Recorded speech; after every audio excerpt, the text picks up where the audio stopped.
just like, see, can you see that? Yeah, no. So walk me through it. You tell me what's going on on your brain map. Okay, cool. So I don't have to understand it. You have to understand it. right. Yeah, exactly. So the sympathetic nervous system, also called the adrenergic system, Okay. it has quite a few different receptors or messenger chemicals, which are norepinephrine, epinephrine, and dopamine. Man, I'm now thinking I should have done something else because you and I have beat this to death. But anyway, so No, you're good. those are the three messenger chemicals, and they control the fight or flight response. So the adrenergic system, it has several receptors, which are A1, A2, B1, and B2.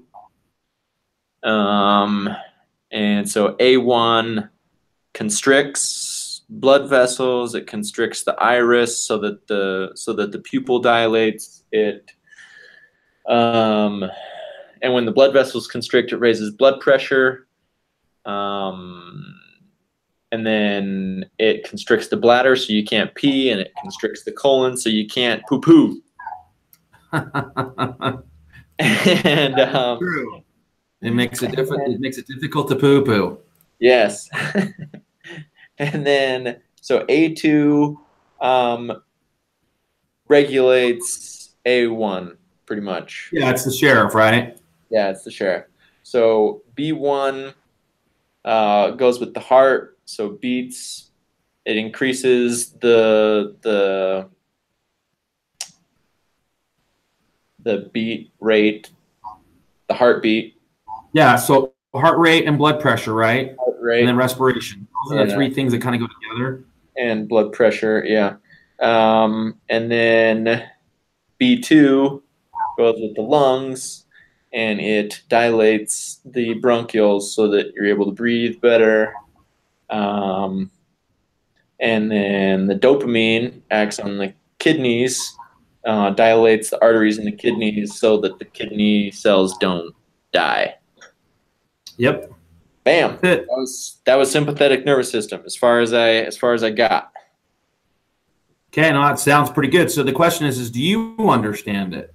Yes. Was it helpful to go through that exercise and do that? Yes, extremely. Okay, so that's I would just encourage you to keep doing it that way. Okay. Okay.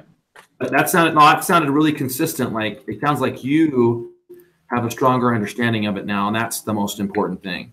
Yeah. Okay, awesome. No, that's great. I'm glad to hear that that's going well for you. And did you have another one? Did you do two of them? I did. And then so actually real quick, so anticholinergic drugs. Okay.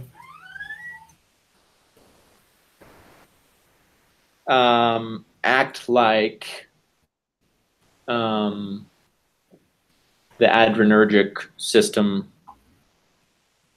Yeah, so anticholinergic are going to act adrenergic, right? They're going to activate and work with the adrenergic system. And antidiuretics do what? Sorry, what? And the antidiuretic system, those drugs that were, remember there was anti-adrenergic. Okay, let me look at this because I'm okay. There's anti-adrenergic and there's anticholinergic, right? Yes. And basically, if it's anti-adrenergic, what system does it support? The cholinergic system. There you go. The rest and digest or parasympathetic. Okay, there you go. That's it. Yeah. Got it. Okay. Sorry, what was the other one? I'm gonna give you the other one. I'm just oh no. She's here. Gosh dang it. Okay, hello. I forgot my charger. I'm at the library and I forgot my charger. You gonna die? If you'll just stay until you die. Gosh dang it. Well, just stay until you die. Well, yeah, but then I was gonna. Okay, well then I. Uh-oh. He just died. Aww. He just died. Yeah. That's okay. We're like, no. He's all right. He'll just text or something. Okay. Okay. So we're still live, basically, Mm-hmm. but I'm going to put this slide deck so if anybody online can. So because I'm recording this still too, so I'm bringing. So here it is. So I got this set now to where we can see up here what's going on, and then but here I can see what they're seeing. I could never do that, and now I figured it out. Nice, yeah. But I can see. Yeah, you can make it up to. Yeah, I can come over here see, and now this is the active screen, and now but I can see what they're seeing. I could never do that when I had to shift over the screen being the slot, and then people it's not clicking over, and now I know it's clicking over. I can see what they're saying. So on the video, when it's videoed, we can talk through it. They'll hear us talking, but they'll see this. And then if we ever draw anything, I gotta figure out how to make the camera see the screen what we're drawing. I haven't figured that out yet. That's a tech thing I'm still working through. I gotta flip the camera and be able to, and then set it so it's seeing. Yeah, which I'll get it figured out. It's time. It's time. I'm gonna learn this. Okay. So here's what I've been doing. So we'll just hammer this hard, and then we'll just be mean, which is fine. I don't care. And that is awesome, by the way. Filling this out is awesome. Yeah, I know. It really helps. Yeah, it's just, I'm gonna you can see me doing I got all these printed out because I'm going through it myself. Yes. But I've done it here, so just endocrine system, slow and long, nervous system, fast and short. Endocrine system is kind of the central control system. Hormonal signals are turn on or turn off, and that's the same with neurons too. Neurotransmitter. This is not focused. Sorry, I'm it's light, but it's there. Oh, there it is. And there it is. It's perfect. It's focused now. Neurotransmitter, short, rapid communications, and they're fast on but fast off. Okay. Then page 2. So we've got the diagnostic methods. So what are the two kinds of glands? The endocrine and exocrine. Okay. Yep. That's there. So exocrine and exocrine. Local, long distance. Okay. So now you know kind of where we're at in the notes. Yes. So what are the diagnostic methods? We have direct, indirect, and provocative. Okay. And direct is when you test specifically the hormone the substance, whatever you want. You're going after that thing. Right. So if you're looking for example, in insulin, you're going to use an antibody that attaches to the insulin, so you can get that count on the insulin itself. We will look to see the hormone or whatever substance is supposed to do, and we test that. For example, in the sugar, the glucose test, you check and see how the glucose is either rising or dropping in the blood, so you can see if the insulin is working the way it's supposed to be working, and that's indirect testing. Yeah, we just test for a response, right, and then we assume. Right. We assume the other thing is the direct thing is working. And that's the provocative test. Well, and I like to use we use the glucose. We can directly assess for glucose, like glucose in the urine. That's a direct assessment. Right. Then we can go, well, what's the insulin look like in the blood? If insulin levels are high and glucose levels are high in the urine, we've got two indicators that don't make sense. They shouldn't both be high. If glucose is high, then insulin should be low because it's it's working kind of thing. Or glucose is low, insulin should be higher. If they're both elevated, that tells us to go look for something else. Like, is it type 1 or type 2 diabetes? Is it pancreatic destruction, or is it insulin resistance? Exactly. And then we can start to look at indicators for the two different, and that would be indirect. We use the indirect method more of a, I'm an investigator. The things I'm seeing on the crime scene look right. Now can I put the pieces together to who the murderer is? Right. And then, I found the gun at the murderer's house. That's a direct assessment of guilt, right? Yeah, you know exactly what happened as opposed to who killed, who in the world found Carmen Sandiego? And then provocative testing, you were going to explain, I'll let you. Provocative test is when you force the whatever is supposed to be happening. So in the glucose tolerance test, you force, by drinking all that glucose, all that sugar, you're forcing the pancreas to release insulin and do the work it's supposed to do. Yeah, and then we assess that. To see how we watch it. Yeah. Yeah, how it's. And I use the term offending a system.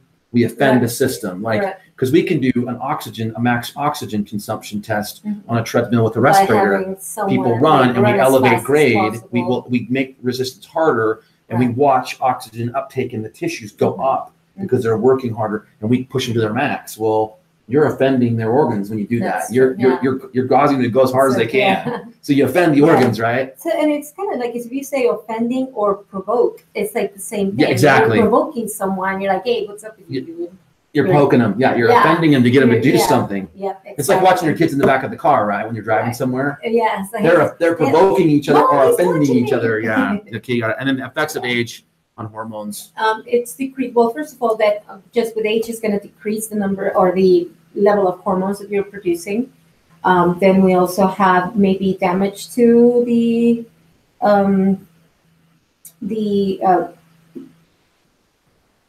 So decreased secretion, decreased uptake, and then decreased cellular response. There you go. Cellular response. Secretion, clearance, and receptor binding. Yeah, so we don't pee it out as well. Right. And then we don't secrete them as easily, and the receptors don't bind to them as cleanly. Don't receive it as well as they should. Yep, you got it. Okay. So these ones aren't. So how to remember the endocrine glands? 2, 2, 2. Yeah, 2, 2, 2. 2 in the head, 2 in the throat, and 2 in the abdomen. So we have in the head hypothalamus and pituitary. In the throat, we have the thymus and the thyroid. Thyroid. I keep saying you're okay. The thyroid and the parathyroid. And then in the abdomen, we have the adrenals and the pancreas. Yep. Hold on. I'm gonna email him really quick. Thyroid. I keep saying thymus.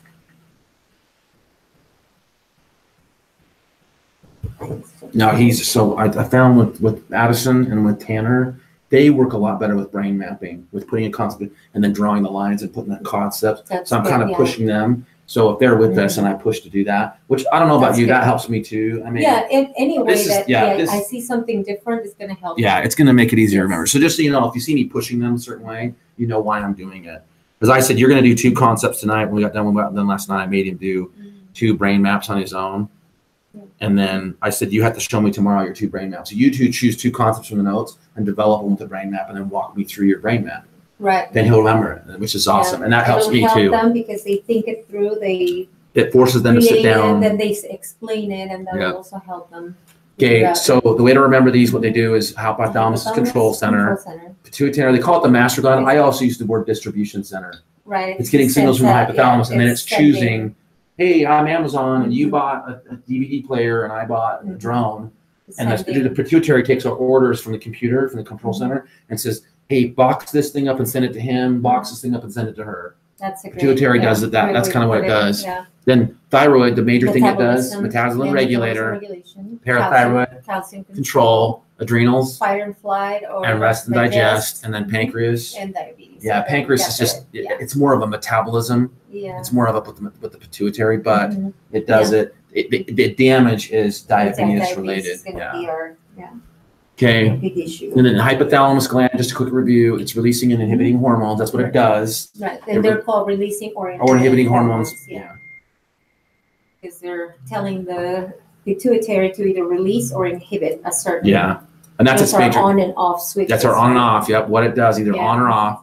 Okay, we're on page 3. Now this is continued. So the 8 things that it does as part of metabolism control, body temp, blood, osmolarity, nutrients, hormone, and then inflammatory response, emotions, pain, and sleep cycle. Yes. And then the other side, the hypothalamus pituitary axis, also called the hypophysis. Hypophysis. And then flow, hypothalamus pituitary to peripheral glands or target organ. And then what does the word tropic mean? It goes to another gland to. Yeah, it hits a midway point where there's a transition from something else to the target organ or to another gland that gives a response. So like, again, the pituitary is a good example. The hypothalamus sends a signal to the pituitary. It interprets the signal, changes it, and sends it out. Distribution center style. It interprets the data and says, hey, this is going to the adrenal glands. Hey, this is going to the ovaries. This is going here. This is going here. So in that same way that you're saying the Amazon and the tropic would be, for example, if you have the main distribution center and it can send to a lot of different places direct, but then they might have another branch where they send in another package or the information and say, hey, you need to send this to that. Yeah, it'll send a signal to the adrenal glands saying, hey, address. Hey, we're sending ACTH to the adrenal glands saying, hey, we need you to do something. And the adrenal gland does what the pituitary gland does. It interprets it and says, hey, man, I need to secrete epinephrine. Hey, I need to secrete ADH. This is what the pituitary is telling me to do. And then I need to interpret that data and choose a response that's appropriate, which is actually really cool. Like one thing, whenever I talk about endocrine glands and endocrine system, every time, whether it's pathology or physiology or anatomy, anytime we talk about this, it is really complicated, but it's really cool because it's not like, okay, bones are doing this and you know what I mean? That's cool, but it's not that cool. After you learn it, it's not that cool. This is pretty cool. Because there's so much going on. Let me hit him with this quick text. Okay, so that's that. Okay, so the next one is the actual glands that are there, and this is a little bit small, so I don't know how to make this bigger. And I know we only need to know a few. These are the ones that were in the notes that what they do, and these are the ones that specifically deal with diseases, the diseases that are going to be there. So like ADH, SAID, and DI are ADH related. Right. And then oxytocin, not so much. See, I moved it up because it's posterior. ADH and oxytocin are both posterior, but the way the note showed it down with repo. And I think it makes better sense to leave it up with posterior pituitary, and then just code it. It's a repo or hormone. Yeah. But it's up. It's released by. If you don't like that, just memorize it away. I like it. I don't like it when they separate anterior and posterior and they separate them out. No, keep them with where the pathway is, and then you won't get lost. You can follow the pathway in the body. You start repositioning those to they're all repo. Then you have no idea. Well, prolactin is it oxytocin? Which one is it? And then what I like, do you remember flat pig? The what? Flat pig. No, what's flat pig? Anterior pituitary. To remember all of the hormones, they have that flat pig. What do they call them? They call it something to remember. So flat. I'll show it to you here. P, and then this will be a little I. Oh, are these the hormones? Yeah. Oh, these are the hormones. So follicle stimulating luteinizing. This would be ACTH, which is adrenocortico something. Thyroid stimulating. Oh, freaking hell! This is. You just said it just a minute ago. Prolactin. Yes. What's I? That's an add-in. That one is just. And then this is oxytocin, or what's G? That's growth hormone. Oh, okay. Sorry. Thank you. Growth hormone. Yeah. So that one is. Oh, so these are all your anteriors then? These are all the anterior. Okay, because I was thinking, I was like, where's ADH and where's oxytocin? No. This is all the anterior. Okay, for the folks at home, it's okay. I'm going to switch this off and let you show that. I'm going to put the camera here so we can show it. No, it's going to be here. It's going to be up here. Okay. So I'm going to stop this, put the camera back up. I don't want you to do it. Okay. So anterior pituitary organs or hormones that are secreted by the anterior pituitary. Adriana has this great acronym that we just went over that you heard, but she's going to show it now on camera so we can capture this. Okay, I don't know if they're going to be able to read it like this. It's backwards, but you think flat pig, and that I really is not anything except just to kind of remember the flat pig part. So these are all the anterior pituitary gland hormones, starting with follicle stimulating hormone. That's what the F is for. Then luteinizing hormone, that's L. You have ACTH next, adrenocorticoid stimulating hormone. Tropic hormone, tropic hormone, because it does go up to the adrenals. And then we have for the T is the thyroid stimulating hormone. The P is prolactin, and remember that I is just silent, it's just to remember flat pig. And then G is growth hormone. Done. Sweet. It was such a good, I love that one. I know, and I couldn't believe that I could still remember it from I'm so glad 9 months ago. I was like, oh, flat pig. I'm so glad that we added that. Because that makes it so much easier to remember that. Okay, so we're back up to the slides. Okay, so this is where I got. So ADH. So I'm here in the notes. I'm on page number 3. So I'm getting into the ADH. So SAIDH and DI. So SAIDH is too much diuretic hormone. Yeah. So if there's too much, so what's going to happen? Yeah. So if it's too much, if there's too much ADH that's retained, what's going to happen? Well, we're going to have all the symptoms of what did I have then? I was remembering this yesterday. So Okay, specifically, it's what's gonna be- happening? Are we we're making gonna more urine or see- making less urine? We're going to make less urine Okay. because we're holding on to too much water, which is also going to dilute our blood, causing dilution or dilutional. That sounds so weird. I always want to say dilutional. Delusional Delusional hyponatremia. hyponatremia. So it's not that we have less sodium than we should, but it's diluted because of the extra liquid. Yeah, we have the same volume of sodium, but we have a higher but it's level of diluted, water. right. Yep. So if it's diluted, it's not going to work the way it should. It's not going to pull. It's not going to have the qualities that it should, that it has and needs to have in the blood. So, and that harkens back to our electrolytes that we talked about in section 1. So we're going Which, to whenever see, we have a lower level of sodium, what are the things that we're going to see there? we're going to see problems with edema. We're going to have So edema. cerebral edema, especially, will be extremely dangerous.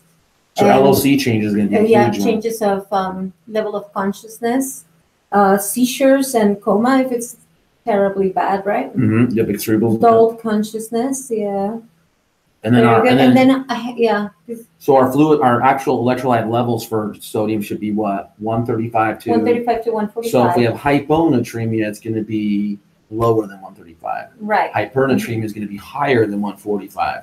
And what's cool about sodium is that the signs and symptoms for too high or too low are the same. Are the same, yeah. Seizures, The LOCs, right, like they're going to all have a of spastic that. It's just colon. a different reason why that happens, but it's still, But it's the brain just still is like imbalance. Yeah, right, So, exactly. which is easy. I love it. They would have to Right. learn more crap. And so to treat the SIADH, we use a hypertonic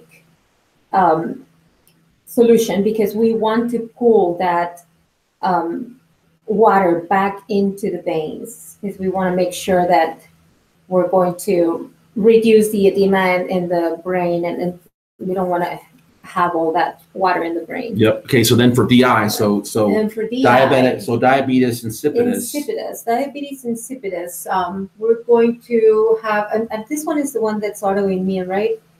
Yes, it's autoimmune. It could be due to head injury or vascular disease. Brain surgery is Yep. another reason Anytime why we can offend the have brain, it. this can happen. Right. And then we have increased volumes of dilute urine. So there's going to be a lot of water coming out, but it's not going to be with solutes. It's going to be mostly Yeah, it's just going to be clear. water, It's going to be which, clear yeah, urine. means So- we're going to have dehydrated So, tissues. so how do we detect that? How do we know that we're potentially in diabetes insipidus? If we we're checking do a blood, we're checking specific piss. gravity. Yeah, we do a specific gravity. If it is under 1.010, then we have a diluted urine. Yeah, and that's why I kind of beat that up when we were talking about Mhm. specific gravity, Right. and everybody thought I was nuts. Yeah, Why is he pushing everybody's this so hard? It's Yeah. because I knew we were going to see it later. I knew we Yeah. were going to see it in diabetes Yeah. insipidus, and so now people So we understand need why to- we're closer to 1, which means we have more fluid and less electrolytes in our urine, and that's why. And so that causes us to be dehydrated in the body side because we're peeing off the water. And so if we have too little ADH, means that we are not retaining water. So we're going to have polyuria. So we're going to Yep. be peeing a lot all day long. Which is And going to then elevate what? Hypernatremia, because then we're going to have a very thick, viscous blood, right? We're just So we're gonna just have- retaining those yeah, electrolytes we're in the not blood. right. So the electrolyte, all the solutes are going to take up more space of the very dry blood, or Yeah, just viscous but blood. It's just viscous Perfect. blood, yeah. And so we're going to be excessively thirsty. You know, the person is good because they're dehydrating constantly. They're losing all that. Tissues are going to be extremely dehydrated, so Thinking people about that. are going to Drink be water. very, very, very thirsty. Okay. And how we treat that would be with medication and isotonic fluid replacement. Yep. To reverse dehydration. Awesome. So page 4, pituitary. I haven't really gotten to this yet. Mhm. I'm going to jump to page 5, adrenal glands. So there's 2 parts to the adrenal gland. What are they? The medulla, which is the 10% inside the little soft the inner center. part, yep. And then the cortex, which is 90%, the outside, like the cortex, the outside. Yeah, the outside. So in the inside, we Mhm. produce catecholamines, Mhm. which remember are toxic to the body.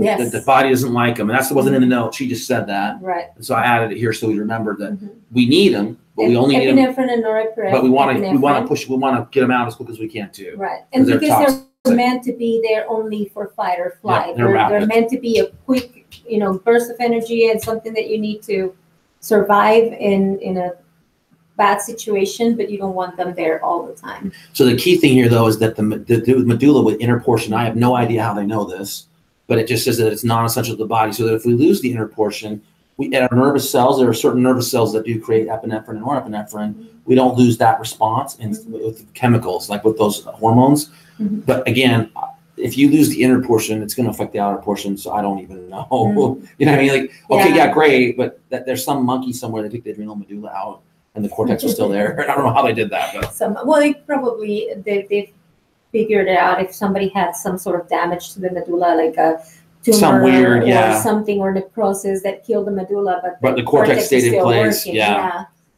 So I just thought I'd say that. It's weird. Mm-hmm. Okay, so the cortex is the outer portion. It does the glucocorticoids. What's the number one thing on here? Cortisol, right? In parasympathetic nervous system and ANS and autonomic nervous system function, we talk the most about corticosteroid or glucocorticoids, which is cortisol, stress hormone. But what about these mineral? Are sex, salt, and sugar. Well, starting with sugar because of the glucocorticoid, which is the cortisol. Yep. Then we have the mineral which we spent a lot of time talking about in the renal section. Aldosterone, our friend. The RAS system. Yes. And then 3 are sex. The androgens. Yeah, right. Androgens, sex hormones. And just a quick thing that if the adrenal glands are lost, death follows. 4 to 14 days. That's just a little blue note just to remind us that we can't really lose our adrenals. It's 7 to 14 days, it says, right? Oh, I thought it was 4 to 14. Or maybe you're right. We'll just double check it. It could be. You're probably right. So 4 to 14 days. Yeah, if we lose the adrenals, we're gonna die in 4 to 14 days. And where did I read that? It's in here somewhere, suckers. Somewhere where it talks about the adrenals for sure. Yeah. Anyway. Fatal. There it is. 4 to 14 days. 4 to 14 days. If you lose them, you're gonna die.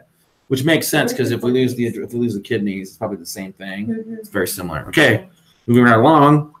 Okay, so we break this down. So this is an ANS breakdown, and it says why. So what? So what? Why are we learning this? It's important to know. So we got this is the brain map thing again. And I'll just show it. Yeah. So when we talk about sympathetic, adrenergic, and fight or flight, those are all synonymous with each other. So that should look like this. That does work, but it's really light. I have another one. Okay, 1 second. Well, I got a whole bunch in these bag.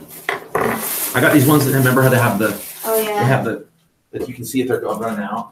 Oh, that's a good one. Yeah. So this is like my adrenergic. And cholinergic, right? Okay, and then that's synonymous with fight or flight. Fight or flight, yes. And then sympathetic, right? Sympathetic, yeah. And those are equal terms. We can say it any way. Mm-hmm. Okay, so what do we know about the adrenergic system, right? We know that the chemical messengers are what? And I put a note here where they come from. Yes. So not all of them. Epinephrine, epinephrine, norepinephrine, dopamine. That comes from the brain. So the reason I said that is because the way that I was looking at this, it makes it look like all 3 of these are made by the adrenal system, and they're not. Dopamine comes from the brain. Dopamine comes from the brain. And then over here, like acetylcholine is at nerve endings. It's not made in the adrenal system. So that's why I annotated that. Okay. That these are actually at the adrenal medulla. They're being created there. These guys are not. These other ones are not. They're somewhere else. Okay, so brain mapping this. All right. We've got epi, norepi, right? Norepi and dopamine. And then dopamine. Now, this is the next section, right? Mm-hmm. So what receptors do these work at? We have the A1, A2, B1, and B2. Yeah, so we have A1. So and we have dopamine, yeah. A1. And what is A1? That's control. No, that's constrict. This is constrict. This is that's constriction. What? It constricts. So you'll have the eyes, Yeah, the eyes. You gut, can't see, can't piss, can't poop, no, can't can't see, can't spit, can't pee, can't shit. Shit, yeah. So Can't poop, so that's right. eyes, mouth, Mouth, guts, and pee, your renal system. urine. So GI, renal are going to be shut down. So what was it? Constricts what? It constricts the eyes. Well, yeah, the you can't. Yeah. I was going to put spit. Spit. Yeah. So that's the mouth, right? Yeah. Your salivary glands. Then you have your GI system pee, is and then so poo. And we say poo poo. Poo poo. Poo Yeah. poo. So poo poo. Yeah. This is online, but I'm recording this. So that's GI. GI. Yes. Then renal. This is salivary, which is mouth. That's GI. Yeah. That's like here. Yeah, it's part of the GI too. GI, and then eyes. I remember the eyes was funny because it's the pupils dilate. Yes. But they're dilating because the irises are doing what? Contracting. Yeah, because the irises are contracting. So that one's kind of cheesy funny, right? Yeah. It's Irish constricting, but because of that, it relaxes the pupils and dilates because really what we want as much light photons. This is the math. Yeah, we want to be able to see as much as possible. So when the brick comes flying in from over here, if we're focused and we're like reading, our pupils will constrict to read because we're trying to get detailed. We're not interested. We're just looking for moving objects. We don't care what they look like. Right. We're just like, that's coming at me at high speed. If we're reading a book, if you're reading a book, it's really cool. If you're reading and someone throws something out, have you ever had where someone's throwing something at you and you're reading and you don't even see it coming? Yeah. Because you can't react fast enough. Yeah. So eyes, it's iris contraction. Iris contraction. Which causes pupil dilation. Right. Okay, that's the only counter. So that's the brain map that I also wanted you to see the brain map that we built the other day. That is so these are all synonymous, and then we can just choose one to work all of our ideas off. So epi, so A1. A1 is your So what does epi do? What does epi do? Epinephrine is. Think of when you would use epi. What would you use epinephrine for? Like when you're having somebody having a problem with breathing and anaphylaxis, right? They had a bee sting. That is a vasodilator and a bronchioconstrictor, which, remember this, ventilation perfusion cycle. Right. We're having a ventilation and perfusion problem, so we are vasodilating, which does what? What does vasodilation and perfusion do? It's gonna drop the. It's going to include, wait. So watch what happens. So dilation is going to make the perfusion. Blood pressure is going to go up. Blood pressure is going to go up. So if blood pressure is going up, this side's going up. That would drive our ventilation side down, but we want it to be in balance, right? So how do we keep it in balance? Dilate, which opens up and brings more O2 in, which helps this guy. Right. Because blood pressure's up for a reason. Right. It's trying to push more blood to the tissues. So this guy's going up, and because we bronchodilate, now this guy's meeting it, and it stays in balance. Right. So and epi does that. Bronchodilate. Which is awesome. It's so cool. Yeah. I know. Okay. I'm going to stop getting so excited. But remember, this is review. This is review, ventilation and perfusion review. Yeah. So that's the one thing I want to push more and more and more. To tie everything together. Yes, because we get freaked out. Oh my gosh, we're learning this new shit. We're not learning new stuff. We're reviewing ideas about electrolytes. Right. Blood level, CVCs, perfusion ventilation cycles. Because at the end of the day, all those numbers tell us what? Homeostasis. Right. The body's trying to stay in homeostasis. What is the body going to do to maintain homeostasis? Yeah. So hey, man, we're in fluid overload because we got SAIDH, right? We're in fluid overload. SAIDH. Well, what can we do to bring it back to normal to homeostasis? The pathology is this, and what's the response the body will try to do, and then how, as medical professionals, can we assist the cycle? Ventilation perfusion. They go into anaphylaxis. They start getting occlusion of their airway, which is going to drive O2 down, bronchodilation down, yes. And then on this side, vasodilation, boom, or bronchodilation, and then vasoconstriction, and that keeps the ventilation perfusion cycle in step. Okay, awesome. So what's the next one? The next one is A2. So A2, what does A2 do? A2 is control. So it's the sheriff, right? It's control, right? It's the sheriff. A2 counters this and keeps A1 from, so From it's overtaking, yeah. Like, hallelujah. So it's control, right? So Yeah. here it's control of A1. Only A1. It doesn't really affect B's, and it definitely doesn't affect dopamine. Okay. Mhm. But what is the next receptor? B1, which is heart, How do you know that? because B, we have one heart, B1, Okay. one heart, and B2 is lungs because we have two lungs, B2. B2 is lungs. Okay. So what is B1 doing to the heart? B1. It's an autonomic response, right? This is So it's going to make the heart beat fast. Heart rate goes up. Heart rate goes up. And what else can go up? Sorry. Blood pressure will go up. But Obviously. blood pressure is going because of B2. Yeah, Because that's lungs. that's lungs. Yeah. So that's lungs. ventilation. This member circulation, It's also, yeah. ventilation, perfusion. This is the perfusion part. This is Right. the ventilation part, and they work together. So if this guy's going up, heart rate Heart rate. and contractility, the tissue is going to be stronger. Mm-hmm. So Yeah. here's the thing. So it talks about contractility. Why would contractility be so important with this? Well, because you want your heart to be pumping efficiently, and But we also and want your muscles need to be working. we also want to turn off ANP and BNP.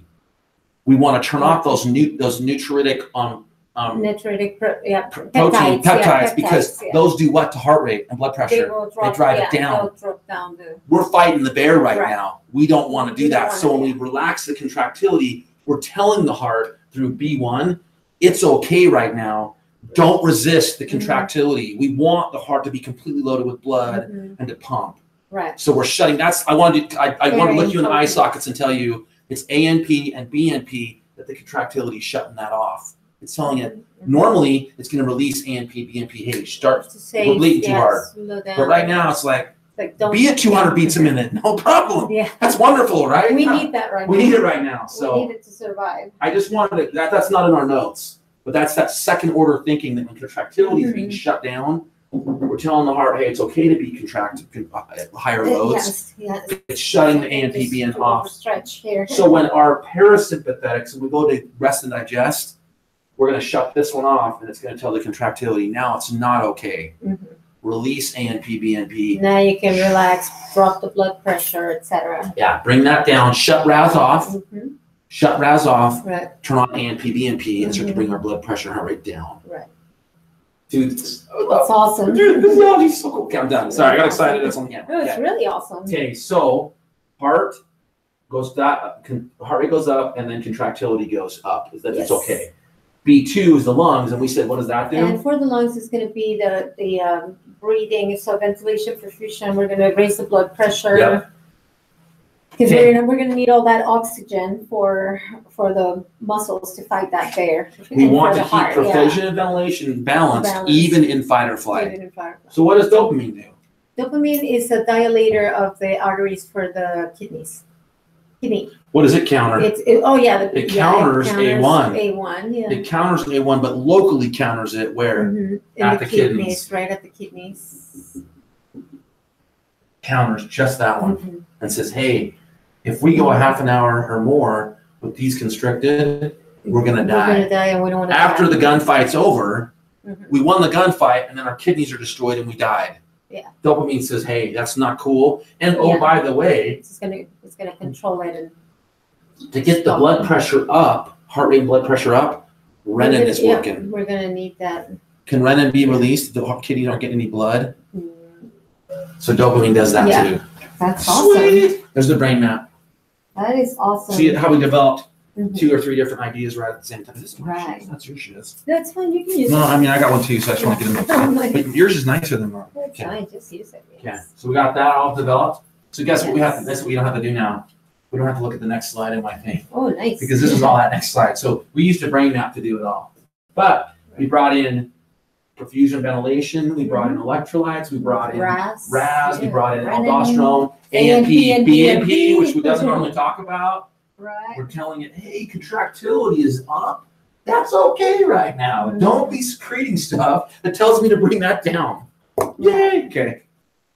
All And that right. blue pen actually didn't suck. Okay. So then on the parasympathetic side, it's the Cholinergic, ignore the cortex thing. That's a crap. That's a mistake. It says Oh, cortex. yeah. Ignore that. But that one. Cholinergic. So if we develop the brain map for this one, right? So we're talking Cholinergic. Okay.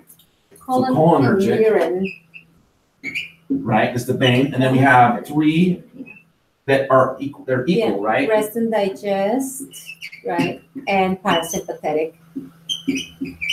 So this is basically we're talking about the same thing: cholinergic, rest and digest, and parasympathetic. And this counters adrenergic. This shuts this one off. Antithesis, yeah. Or what do you call it?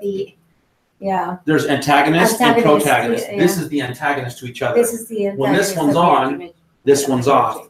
And when it's time to stop fighting the bear, this one turns on and slows everything down and says, hey, wait a minute. It's time to relax, time to push that cortisol out. Eat and sit down in front of Netflix. Take care of your There you go. Okay, so what's going on? The muscarinic and nicotinic are the receptors for this one. Okay, so what do those receptors do? The muscarinic, do I have any notes on that? It says in there what they do. It stimulates the GI and GU system. There it is. But it doesn't say specifically which one does what, or is it both do the same thing? Look up here. Oh, drugs stimulate these nicotinic. receptors cause relaxation of muscles and nerves. Nicotinic sedatives and drugs. Narcotic sedatives, Must increase sweat and salivary glands. secretions. Okay, perfect. As in, well, it says in there. So what does muscarinic do? Muscarinic increases sweat and the salivary gland secretions. Watch this. I smell this. So adrenergic has antagonized these 4 systems. It's antagonized them and said, hey, we need to do some stuff. It would make sense that these 2 do what?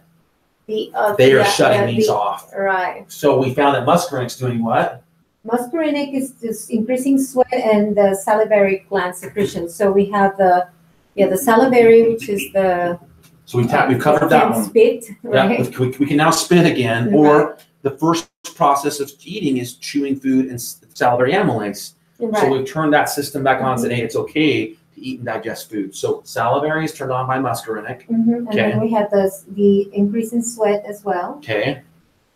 Okay, and then the nicotinic, it's muscles and nerves, right? So N1 is for muscles, nicotinic N1.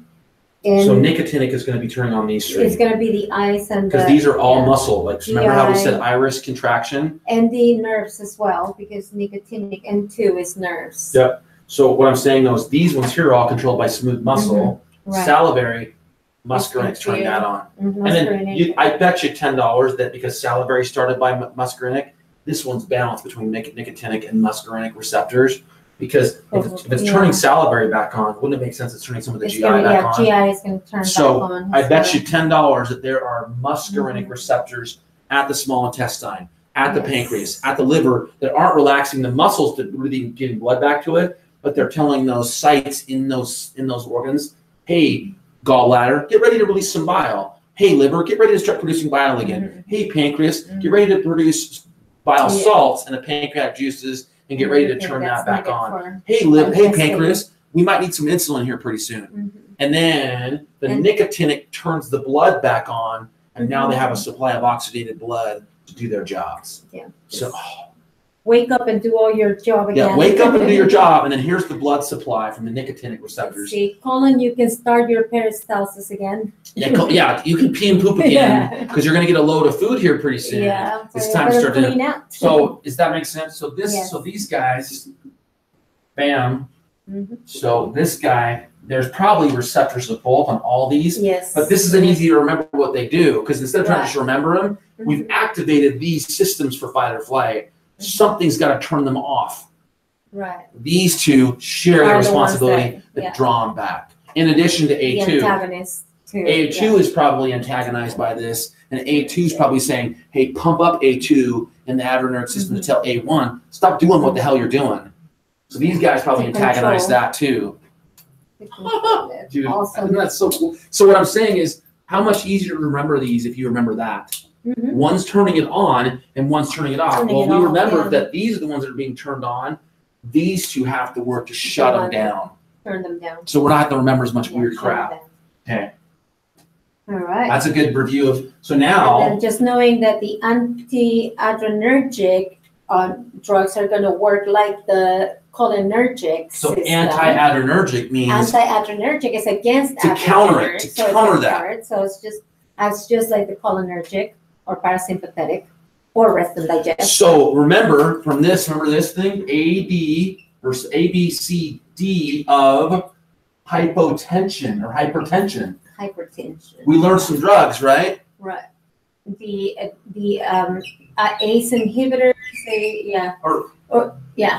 Okay. too, yeah. So those drugs, if they are inhibiting these, they would be anticholinergic or anti-adrenergic. If they are inhibiting A1 and A2, they're cholinergic. They're going to be anti-adrenergic anti-adrenergics and act like the cholinergic system. because they're shutting these off because we want to be in hypertension when we're in fight or flight. Right. So my blood pressure medicine, I know I've got an A blood pressure medicine because it ends in sartan. It's potassium hyposartan, something is the name. I have an ARB something, right? But that's this one, and it's inhibiting this. So I have an anti-adrenergic heart drug. So and now we've got a review of what? Of the heart. ABCD of hypertension drugs. There you go. There's another review. Now we're back in Unit 5, cardiac stuff. So again, these back on the heart. B. There you go. Your beta blockers, B1 and B2. The only one that's not represented here is what? Is dopamine. Dopamine. So dopamine, but does dopamine play a big part in this? It doesn't do anything with heart. It doesn't do anything with hypertension. It does something with renal. Right. Diuretics. There we are. Diuretics. So this diuretic system is kind of the transition between parasympathetic and sympathetic. So the diuretics here. So what is diuretics in our hypertension meds doing for us? It's lowering the volume of blood, so we have the lower blood pressure. So is that SAIDH or is that DI? Well, that would be, you mean the drug working as If this drug was too active, if we gave too much to somebody, we'd end up with diabetes insipidus because we're peeing too much and we're not releasing salt, or we're telling the body to pee more. Right. There's another review, another linkage that if we're telling this to work more, we're going to get diabetes insipidus. If these drugs aren't working well enough, we're going to be in hypertension, and we could potentially have SAIDH. We could be, if we're fiddling around with systems, we can. It's a very delicate balance, right? And then, calcium channel blockers. Calcium channel blockers. Well, we have something in this unit that talks about calcium. Calcium, that's true. So the calcium channel Parathyroid blockers. does calcium. Yeah. And now we've drawn the parathyroid system into this as well, because it's the C and ABCD. So if we're fiddling around with calcium, can that affect our parathyroid? Yes. Well, we're going to have all kinds of, I'm just saying that's the trickle down. As the parathyroid does calcium stuff, either too much or too little parathyroid action, if we start adding drugs to that, we are affecting that system too. Okay, I'm done. Lots of stuff. Say, we just love the crossover, like you can start to see the linkages. How they link. Okay, I'm done. Okay, so what is this pheochromocytoma? It's a tumor of the adrenal medulla that secretes excessive catecholamines, epinephrine, norepinephrine, and dopamine, resulting in hypertension, tachycardia, hyperglycemia, hypermetabolism, and weight loss. So rare condition. Yeah, it's a tumor on the adrenal medulla, right? So the adrenal medulla, cortex and medulla. Which one was the one that we had to have? The one we have to have is a cortex. It's this one. It's the inner part that we have to have. The cortex is the part. Remember epinephrine, those guys? So. I thought this, maybe I'm wrong. Non-essential. Oh, you were right. The medulla, the cortex is the part. Thank you. You're corrected me. Medulla is the part that we can do without, and it secretes what? It secretes the epi and norepi. Norepinephrine. Okay, you were correct. So let's look at this. So it says The tumor has developed on the adrenal medulla that secretes excessive catecholamines. Now, epinephrine, norepinephrine, and dopamine is too high, resulting in hypertension. Well, so remember how so what does epinephrine and those guys do? What system are they antagonizing? The cholinergic. A1, A2, B1, and B2. What they're affecting, you mean? Yeah, epinephrine, when it's introduced, is antagonizing the eyes, salivary glands, gut, and it's telling them shut off more and go higher blood pressure. That makes sense. Right. So resulting in hypertension, tachycardia. Well, B1 and B2. B2 says drive up the blood pressure, which is and drive up the heart rate. B1 and B2 drive up those, and then hypermetabolism. Why would we have hypermetabolism? Because we are working harder. We need more energy to keep those systems. We're going to fight, right? So we want glucose in the system. It's going to drive our metabolism up to meet that need. Inside, that's why we would have hyperglycemia, because we have the body releasing all kinds. So the liver is going to be releasing glycogen to do glyconeogenesis to create glucose. To the muscles and get them to. Yep, to make it so we can go fight. So we can go fight something. Exactly. Yeah, or run away. Fight the bear or run away as fast as we can. And then weight loss. Yep. Weight loss because we're asking for something. That was totally a good conversation. And then I just added this. I added this to the slide deck. It's actually on here because this graphically represents this in a way that's easy to remember. Yeah. And it's just, again, so alpha and beta blocker meds are used to control high pressures in those. So SIN-OLOs, meds, and that counters cholinergic, rest and digest. Anticholinergics block rest and digest, and they help adrenergic systems. Right. And then the last thing here is antiadrenergic drugs act like cholinergic systems. They block. Anticholinergics act like adrenergic because they block the rest and digest. Right. Okay, you got it. Okay, moving right along. Okay. Oh yeah. Adrenal cortex is hypo. Addison's disease is hypo. And Cushing's is hyper. And I remember what Megan said. Is hypo because you want to add more Addison's. Okay. And then the Cushing, so you have an extra cushion. So hyper, you have too much. What are the risk factors? So this one here, I can cheat. I can go here. That's the answers. And so, but I'm saying if you want to just go through them. Yeah. This is your learning style. You like this, so I built this for you. Thank you. Like you like little numbers, so if you want, it's good to have. We can write them up there and we'll go through them together. Because I already have the answers in my slide deck. Yeah. So I built these two with you in mind. So I had brain mapping for them. Thank you. And I built some numbers blocks because you just love this. This is your thing. So atrophy, right? Yep. So shrinking of the adrenal cortex. Of the adrenal cortex.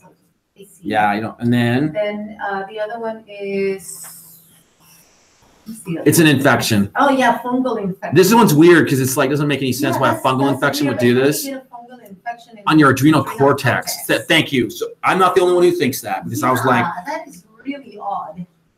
Fungal infection of the adrenal cortex. Yeah, it's totally Signs and symptoms of hypo would be so think about what the adrenal cortex. What does the adrenal cortex secrete? Cortisol. So stress hormone, right? Stress hormone. Okay, so what's the sugars, sex, and so if cortisol, what's the name of cortisol? What's its big geographic? Glucocorticosteroid, right? So if it's low, then you would be low in sugar, hypoglycemic. There you go. Hypoglycemic.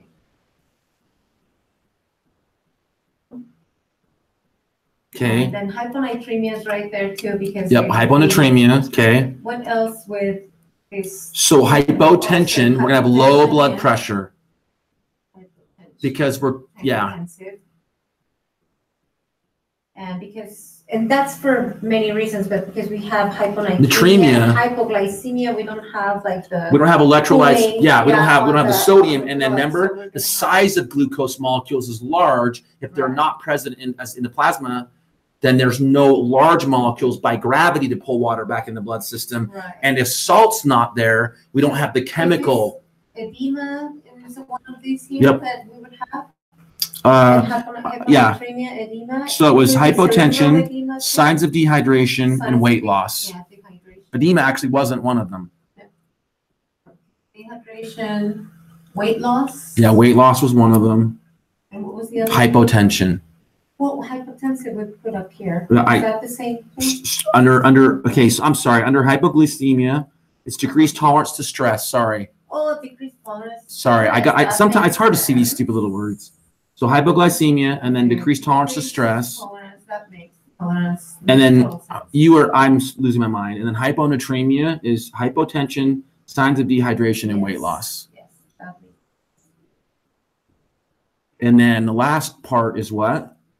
hyperkalemia because it works in reverse. When Remember, we it's have- sodium potassium sodium, pump. potassium, we When have the balance. sodium's over here, low, sodium balance, potassium's we have high. When higher. sodium's high, So it's potassium's going to be give low. us Tachycardia or is it? It says maybe another- agitation, which is like emotional agitation. They're going to be pissed off. Diarrhea and arrhythmias. So just irregular heart rate or heartbeats. And then just the weird crap. The weird crap's next.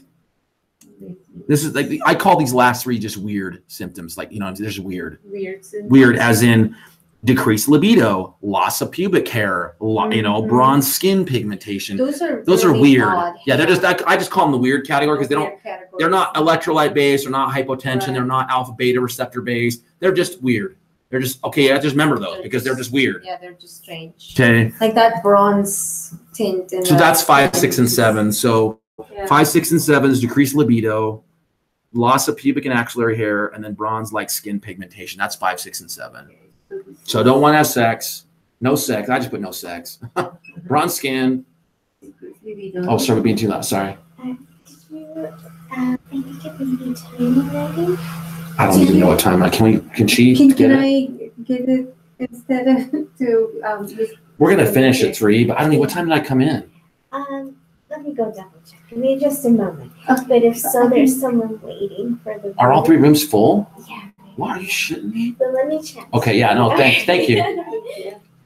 So decreased libido, so the video, what else? So the bronze skin. and then the last one was another weird one. It was the loss of pubic hair and axillary hair, Yeah, which is weird. Maybe that's just with the libido. It has to do with the sex hormones. Like the Well, decreased because libido and pubic hair. That means, cortisol, I guess. yeah. Okay. Yeah, it's Okay. So what are the diagnostic procedures we do with this? diagnostic procedures. The weird one's like FBS. I know what FBS is. So FBS is decreased. It's a something blood. Has to do with the blood. It's FBS. I don't even know what that is. No. It's sugar. It's something blood sugar. Fasting blood sugar. Blood sugar. There it is. Thank you. No, I'm like, oh, FBS. So you said sugar. I'm like, oh, fasting blood sugar. Blood sugar. Okay, plasma cortisol is going to be what? So this is a direct test. Plasma cortisol. Yeah, plasma cortisol is going to be what? Higher or lower? It's going to be high or This low. one is going to be low. Yep, because it's plasma hypo- cortisol is yeah. low. Plasma cortisol. And then we got serum sodium and serum potassium, which we already know what these are going to be because we have them on the board already. Yeah. Sodium and potassium. So sodium is going to be high or low? Sodium is going to be low. Low, and potassium is going to be high. high. Okay, good. There you go. Round 2, that's the answers. Okay, round 2. There's, Sorry, guys. It is time. hey, is someone in the big room at all? Is there something going on in the big room? There is an event there. I'm so sorry. That's all right. It's all right. Well, I guess we. Yeah. Thank you. You're welcome. So, Yeah. that's it. I wish they had an online system where they say, I need it for 4 hours. And get on there like at 10 in the morning and just be the first one. Because I'm here at like 10, 11 o'clock. Well, if I had known that, No, that's I all right. could have told them, like, can I? All right, it's okay. You know, We're all